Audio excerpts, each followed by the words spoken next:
right, so now we're looking at the Storm series. Tell us a little bit about what's new in Storm. Well, it's a really exciting year here. We always like to bring out a lot of new stuff. We got a couple new jerk baits called a Twitch Stick from Storm.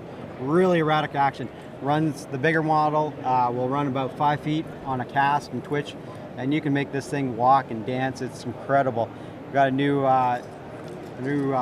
rattle bait. This is a really, really nice bait.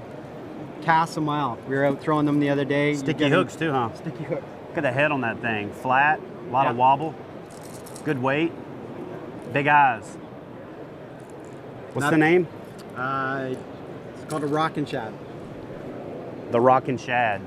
Yeah, it's Not cool. the Rockin' Shad, the Rockin' Shad. The reason it's called Rockin' Shad, when you pause it, it actually does a neat little wobble all the way to the bottom, sits on bottom, won't roll over. Oh, nice. So you can stand up fish it. You can jig it. I like that prismatic look to the head, so it's got different angles, so it'll search a little bit. Exactly, yeah. Nice. They put a lot of... All right, and probably my favorite stuff that's in the Rapala booth is Trigger X, all right? But not just the fact that they've got Trigger X, but they've got some new stuff. And I actually have a couple of things that are some of my favorite techniques with a few little tweaks thrown in there. I'm gonna get Tom to tell you about some of those. Let's start with this one. One of my favorite techniques is to take these flat tail baits and to score the tail. In fact, one of our YouTube videos, we talk about that. Well, these guys have made it to where it's already scored for you. You can tear it, you can fish it flat. This thing's got some weight to it. It does, yeah. So give us the rundown on the bait. Yep, sure. Well, Trigger X actually worked really tightly with Bass Pro Davey Height to design these things. And he incorporated things that he knew he needed to make these things work better. Of course, you can fish this thing with a bullet head, Texas rigged, and you can straight drop it. But for that buzzing technique, you want a body that's heavy enough to cast, but will come across the top. And when you slit that, when you open that up, it's going to really buzz across pads, through the weeds, that kind of stuff. Really attract fish.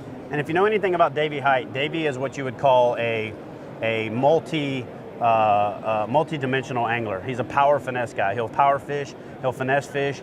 Most of the baits and the presentations that he uses, he likes to get several presentations and several types of actions out of that bait. So it's great that you guys teamed up with him to design some of this stuff, because nothing has one application. That can be fished as a worm on the bottom.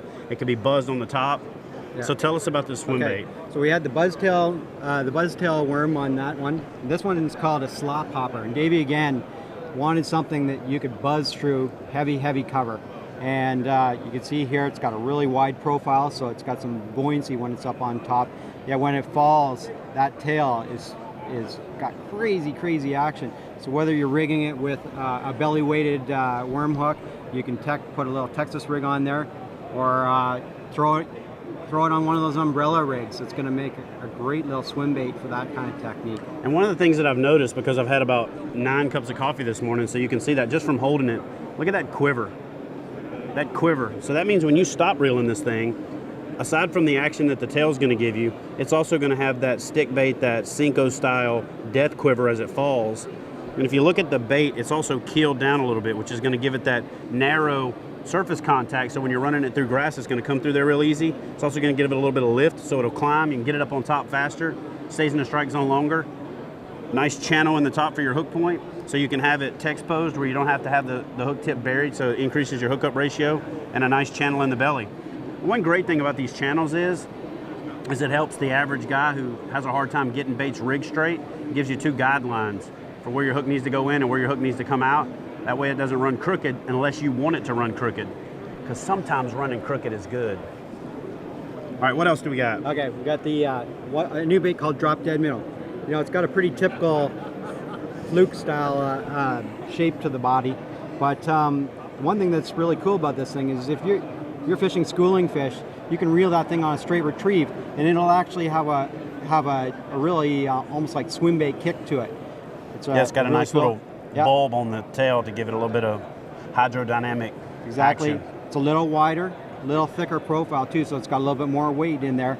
And the key thing about this bait is, and why it's called a drop dead minnow, is because when you stop and pause that bait, it actually does like a death shimmer right to the bottom. It has a really crazy action, similar to a stick bait or a flutter worm kind of action on there, and it is going to be dynamite on smallmouth bass, largemouth bass.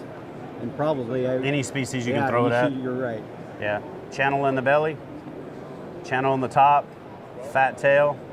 Could probably even score that and get a micro buzz out of it. Exactly. Yeah. Exactly. That's a 6 stick. Okay, lastly we got another one that Davey helped do. It's called a goo bug. I'll just lay it out in the hand there. And the claws actually come glued together, so you can use it for punching mats, whatever. But if you want a little more action out of your bait, maybe want to swim it, you can separate the claws. It's going to have a really good flapping action to it.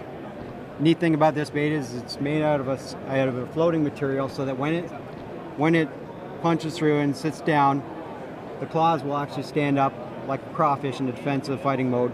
Yeah, and talk about these little ridges on the edge of the claws. Yeah, it is. That's going to help give it a little more action, especially as you draw it along the bottom. Well, we literally use engineers at our development, and they come up with these little scorers, and it acts as disrupts water flow. It disrupts water flow, and it gives it an incredible amount of vibration because of that. So if you just made the claws wider at the ends, you know, you're making those claws heavier. They're going to want to sink a little bit more, but you get it like that. Let me talk about this real quick. Hold this for me just a second. Let me tell you one thing that I like about these little scores on the end. A lot of people don't think about when you're dead sticking a bait, you're not really dead sticking it, especially for big fish that are really wary of the bait. What happens is that bait sits there.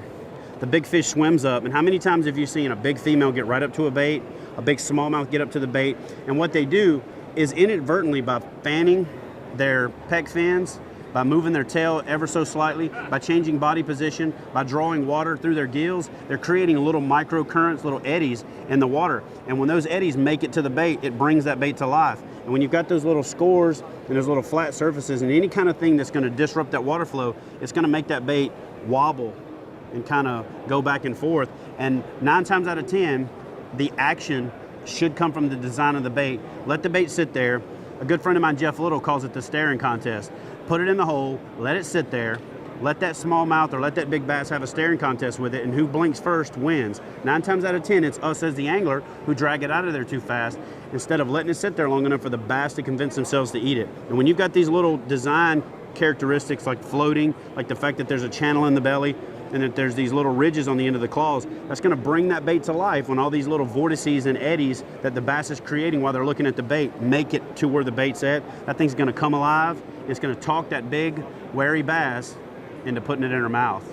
And you know how hard it is to talk them into putting it in their mouth sometimes. You know what I'm saying? It's hard. Bass. Bass. Of course. All right, so Tom, tell us where we can find all these baits and how we can add them to our tackle box. You know what? You guys can, or your viewers can go to rapala.com, or if you're from Canada, rapala.ca, and you're gonna be able to see most of these stuff, whether it's Trigger X, Suffix Line, you name it.